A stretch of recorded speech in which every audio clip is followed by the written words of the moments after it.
What is the mystery piece on h4? Hi, my name is Tarnan J. I come to you today with a puzzle by Raymond Smullyan from 1980 about a mystery piece on h4. There is a piece there, it's not an empty square, and we must have been able to reach this position by a legal game of chess. So, in a moment I'm gonna ask you to pause the video, see if you can work out the answer for yourself.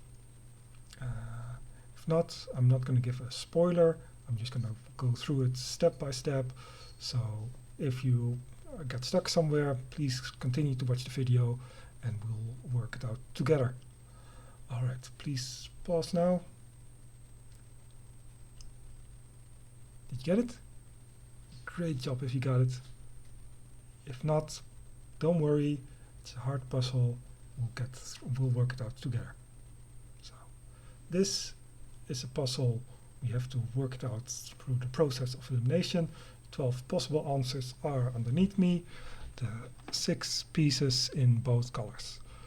Now we can already start eliminating something. Every game of chess it starts with 2 kings, one of each color. You can't promote 2 additional kings. The kings are accounted for. They're located somewhere else on the board, so it can't be the kings on h4.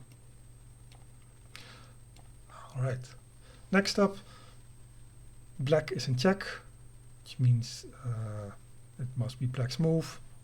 White in the last move put black in check. That means that on that last move white couldn't be in check, because otherwise in the legal game of chess white should have stopped that check instead of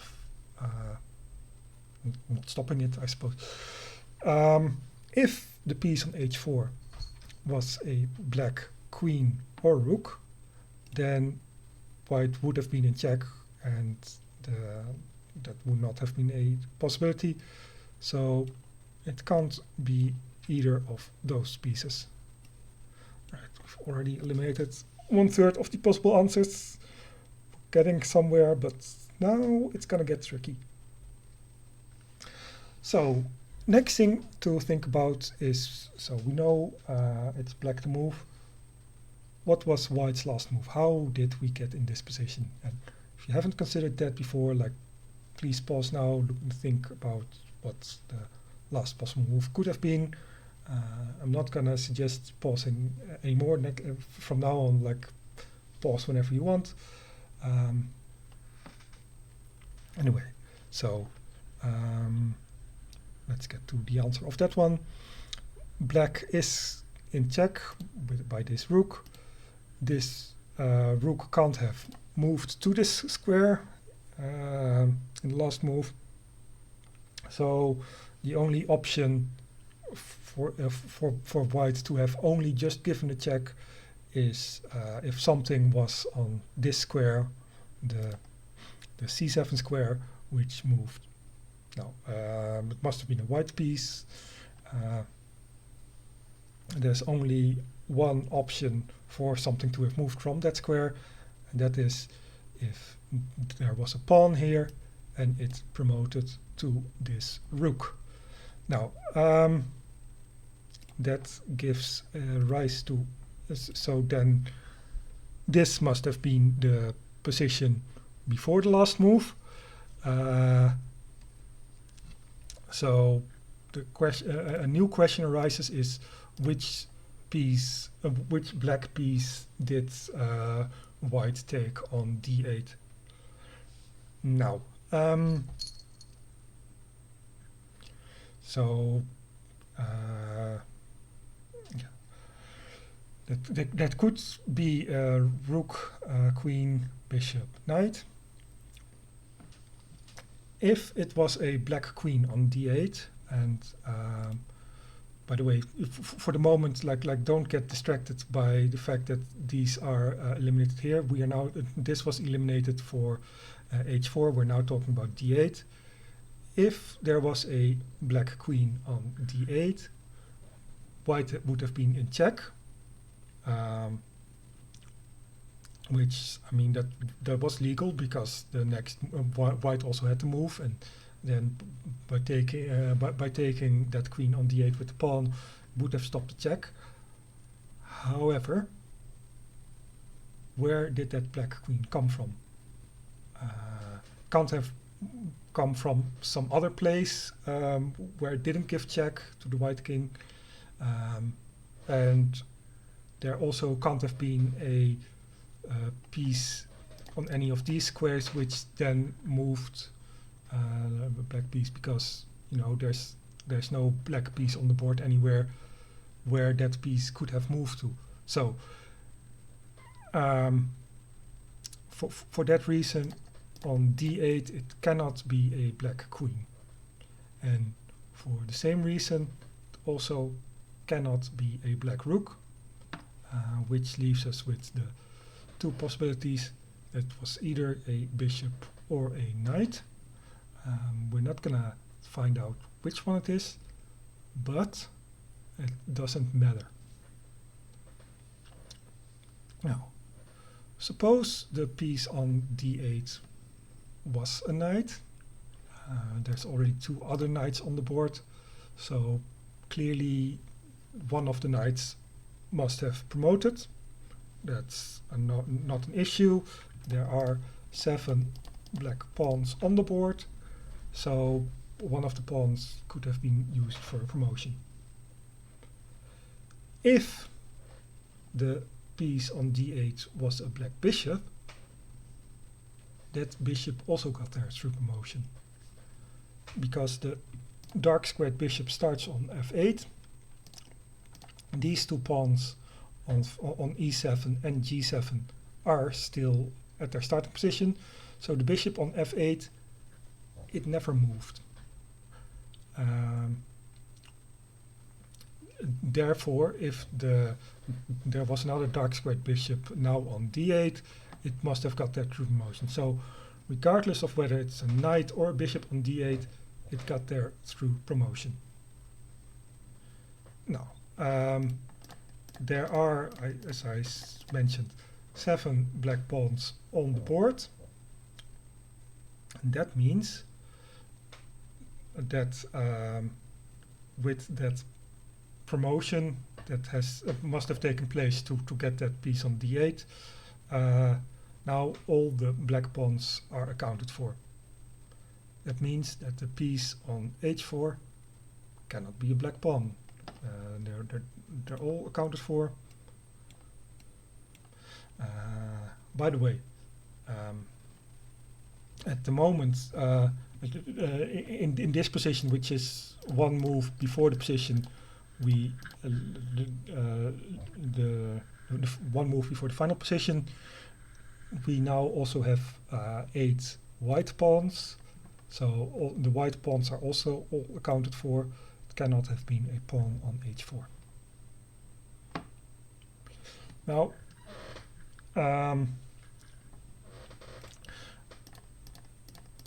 because of the 7 pawns, 7 black pawns and 1 promotion, we know that a second promotion cannot have taken place. A second black promotion. That means the piece on h4 cannot be a knight. Why? Well, we already have the 2 knights on the board, so if the piece on d8 was also a knight, that would be 3 knights, and the piece on h4 also a knight. We get 4 knights, for which we would need obviously 2 promotions. If the piece on d8 was a black bishop, as stated previously, then that bishop must have got there through a promotion. Having that bishop through promotion and 3 knights also requires 2 promotions, which is impossible with the 7 pawns remaining. Therefore, it cannot be a black knight. For the same reason, it also cannot be the black bishop, because if the piece on d8 is a bishop, remember the bishop from f8 got captured on f8, so that's then two bishops.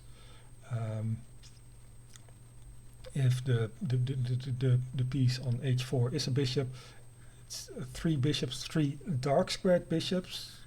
When you start only with one dark squared bishop, so that would have required two promotions. If the piece on d8 is a knight and the piece on h4 a bishop, then we have three knights and two dark squared bishops, which also requires two promotions. So in all the scenarios, it also cannot be a black bishop on h4. So we have already concluded on h4 it was not a black piece. Now, this pawn on c7, where did it start its life? No, it cannot have started from h2 because that pawn's still there.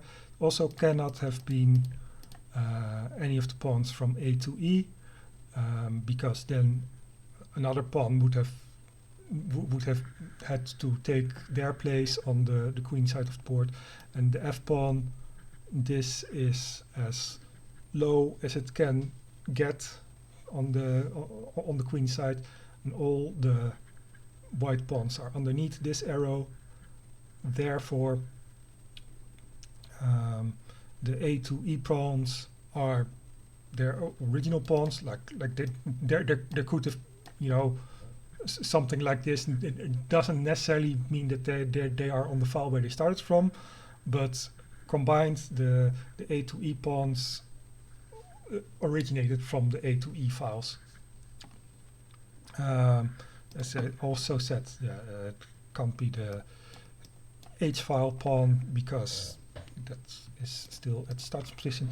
So the pawn on c7 started life on f2 or g2. If it started on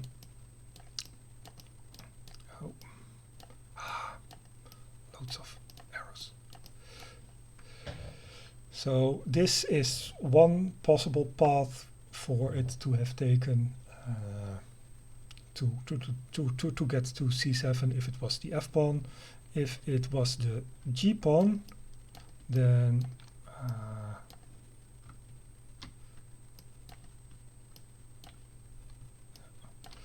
so then it must have captured like this. Of course, then the f pawn has to have become the g pawn, and the blue path is what they both took. So in this, if it was the g pawn, it would have taken 5 captures. 1, 2, 3, 4, 5. How many black pieces are there? There are, at the moment, there is 1, 2, 3, 4, 5, 6, 7, 8, 9, 10, plus the mystery piece on d8 makes 11 black pieces. Black started with 16 pieces, so it would seem 5 captures, that's possible. But remember, the bishop from f8 never moved, so it was captured on f8, so it cannot have been captured in any of these pawn moves. So there are only 4 possible captures remaining by pawns to get to this position. And this, if it was the g pawn, would have required 5 captures. Therefore, that's not possible. It must have been the pawn from the f file that is currently on c7. This is going to be relevant in a moment. So now that we've looked at white's pawn structure for a bit, let's look at black's pawn structure. So the pawn here on a6 must have started on b7 and captured here because the a pawn is still present. So it must have captured there. The same holds true for the pawn on c4. We know that then must have originated from the f file, given where the other pawns are. So it must have taken 3 captures to get there. Now that means that the black pawn that promoted must have been the pawn that started life on h7, and we know that it captured here to be able to walk past these white pawns to promote. This is why it's relevant that the pawn on c7 came from the f file, because if it didn't, if the f pawn captured here and the g pawn walked here, which, as I said, it's not the case, then the h pawn could have, for instance, captured here and then walked through to promote. But all the red stuff, that's not what happened. So what we see, white has made 5 captures with the black has made 5 captures with the pawns all on these circles, and what you may notice is all those captures are on light squares. Now, what pieces could black have captured there? Well, there's a queen, a rook. Like at this moment, all 8 white pawns are counted for, so there has not been a promotion. Of course, in the final position, there were 2 white rooks, but here there's only the 1 white rook, so 1 white rook got captured. The 2 knights and the light squared bishop. The dark squared bishop cannot have been caught on any of these light squared. So the light, so no dark squared bishop as a capture. So there are only 5 possible pieces that black could have captured, and as black captured 5 pieces with the pawns, it must have captured them all. And as there is no promotion yet at this point, if it's captured, it's not on the board anymore. Therefore, it cannot have been the piece on h4. It cannot be the white queen because it got captured. One of the rooks got captured. One of the rooks is still on the board, but somewhere other than h4. It cannot be the white rook. Both white knights got captured by the pawns of black, so it cannot be the white knight. But the one piece that escaped black's capture was the dark squared bishop, and as you can see, the square on h4 is a dark square, and so that is the only piece that can possibly be there. The white's dark squared bishop is the mystery piece on h4. Yeah, that is the puzzle. Like I said, great job if you figured it out by yourself. If you got stuck somewhere, and I hope you still had fun, please let me know of other puzzles you may know that would be good to look at on this channel. Thank you very much for watching. Till next time, I've been Raymond Smullyan.